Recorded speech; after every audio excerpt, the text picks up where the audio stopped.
Hi, Kathia Woods, Cup of Soul Show. Hi, guys. Hi, Hi, Kathia. Kathia. Super excited about season two because this is just my type of jam, as they like to say. Uh, if you're going to be stuck in another world, why not have it be musicals? And this season, you get to dive into some classics. Talk about that, Cecily, when you first got the script and you were like, yeah, or were you like, oh God, why does this man keep putting me in these things? No, of course I was very excited, and Cinco kind of gave me a list of musicals I could watch, and then even just individual numbers from things. And it was exciting then to go to hear it finally at the table read. And because I'd seen everything written, but we don't get to hear all the songs as we're learning our own. So it was exciting that day to be like, oh, that's what that is. You know, even if I didn't know something or didn't think I know it, I'm like, oh, I recognize that, which I think was very, very fun. And for you, Keegan, there are some great moments in there for you comedically to where they kind of like build a bridge to these musicals for people that aren't familiar with.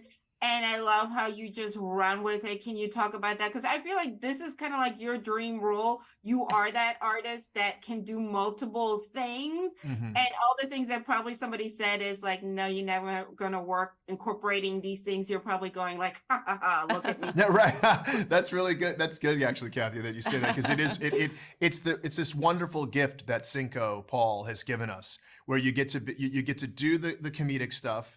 There's just straight acting in it that you get to do, right? And then you burst into song, and then you're helping move the story along.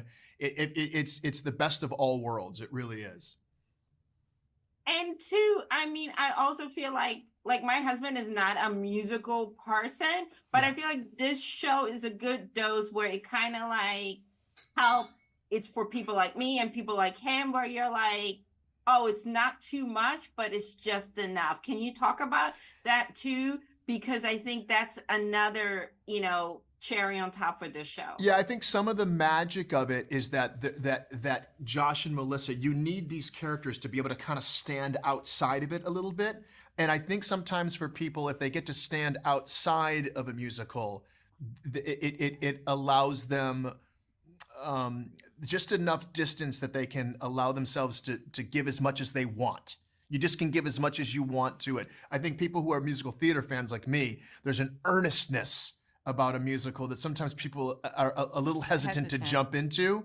Whereas with us, you got us kind of on the outside commenting on it. And that allows you to kind of enjoy it as you please. You don't have to jump into the pool. You can just dip your toe or your ankle in there, but we want you to have as good a time as possible. And I think that it's funny, and being in a comedy, someone could be like, I like to do it because it's a comedy. They don't have to say they like musicals. They can say they like comedies. Absolutely. Well, again, adore both of you and super excited for the rest of the world to do it. And again, here's to all of us that color outside the lines and face the opposite direction, because I feel like this show speaks to us earnestly and then some. What a beautiful thing to say. That's lovely. Thank you, Kathia. Thank you. Have a great day, guys. Thanks. You too. Take care. Bye-bye.